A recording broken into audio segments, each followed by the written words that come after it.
So apparently, Bloodhound Q50 didn't just get shot in St. Louis. Nah, he pulled off one of the wildest troll jobs we've seen in drill rap in a minute. Academics had the internet thinking it was over for him, fans dropping RIP posts, blogs acting like they had the inside scoop, and then boom! Turns out Q50 was fine the whole time, just laughing at everybody from the sidelines. This is the type of story where you gotta sit back like, bruh, what? Only in rap can you go from funeral service to, nah, I'm trolling in less than 24 hours. But let's rewind. Yesterday, the news cycle was on fire. Word hit that Chicago rapper Bloodhound Q50, real name McQuail Cooper, only 20 years old, had been shot in St. Louis. DJ Akademiks posted it, fans started going crazy, and it spread like wildfire. The story was that his vehicle got ambushed, 4 people were critical, and it was looking bad. Now, if you didn't know who Q50 was, the headline alone was enough to pull you in. A young Chicago rapper, Midwest drill ties, and already carrying the weight of losing his boy Lil Jeff. It sounded like another chapter in a tragic story we've seen too many times before. Reddit threads popped up, Instagram comments filled with RIP, and YouTubers, including us, were scrambling to figure out what was real. Because in this culture, it doesn't take much for a rumor to feel like fact, especially when it's tied to drill rap, where danger and violence are already part of the image. And honestly, it made sense why the rumor hit so hard. Look at the climate. We've seen King Von, FBG Duck, Pop Smoke, Young Dolph, all taken out too early, all through gun violence. So when you hear Bloodhound Q50 shot in St. Louis, your brain automatically files it under, yep, another one. The thing is, that's exactly why it went viral. It fit the script people already expect, and Q50 knew that. Now, before we go deeper into how Akademiks cleared it up and why Q50 was trolling in the first place, let me just say this. If you're new here, welcome to Fake Famous. We break down the biggest stories in rap, from beefs to tragedies to the moments that flip the culture on its head. So hit that subscribe button, drop a like if you're rocking with the content, and let me know in the comments, did you believe the rumor when you first saw it, or did you think it was cap from the jump? Alright, let's break this down. So after the internet basically had a candlelight vigil for Q50, Akademiks comes back like, hold on, wait a second, y'all got it twisted.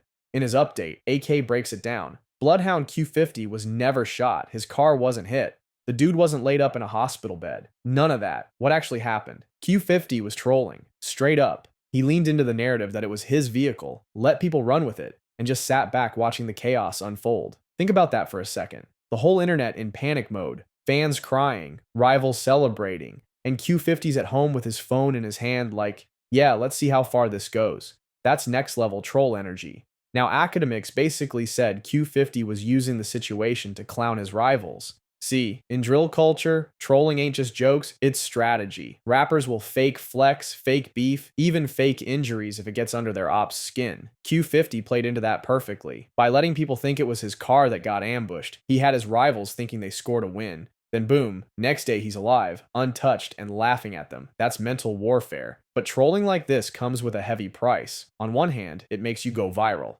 Look at today. Q50's name is everywhere, and half the people talking about him didn't even know who he was last week. That's the marketing side of it. On the other hand, this can backfire. Fans don't like being played with, especially when death is involved. We saw this with 6ix99. Trolling worked at first, but eventually people stopped taking him seriously. Same with certain NBA YoungBoy versus Dirk subliminals. At some point, if everything's a game, fans don't know what to believe anymore. And the craziest part? This ain't even the first time trolling has been used to rewrite a rap story.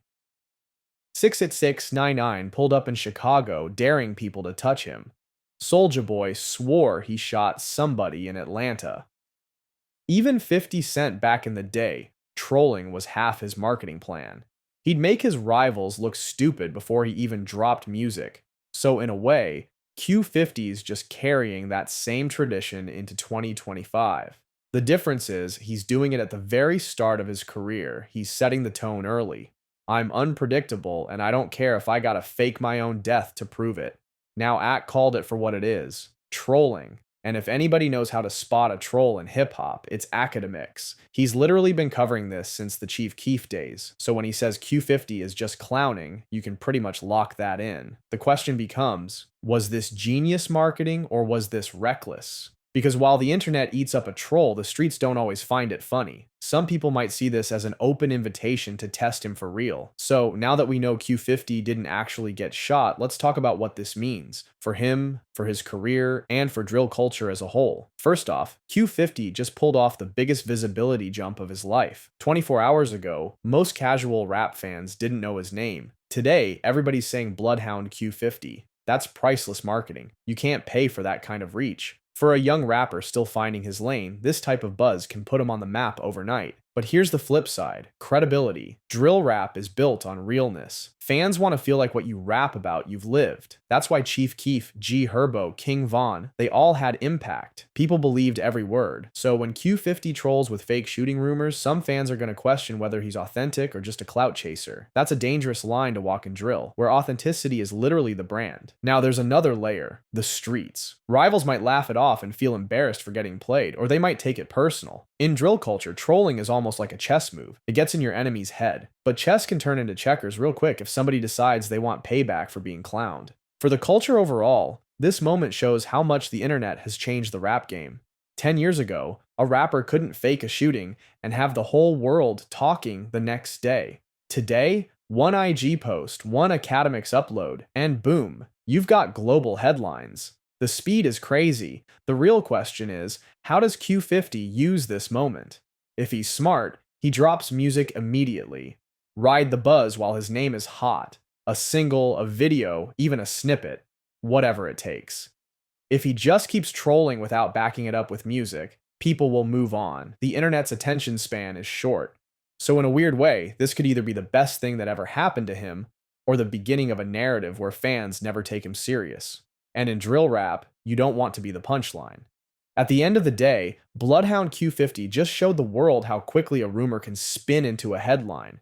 He went from dead rapper to master troll in less than a day. Now it's on him to prove if he's really here to build a legacy, or just here for the viral moment. So I'll leave it up to y'all. Was this a genius move by Q50, using trolling as marketing? Or was it reckless and disrespectful, playing with something as serious as getting shot? Drop your thoughts in the comments. I want to know what side you're on. And if you're rocking with the breakdowns, hit that like button, smash that subscribe, and turn on the bell so you don't miss the next fake famous deep dive. Until then, stay safe, stay tuned, and we'll catch you on the next one.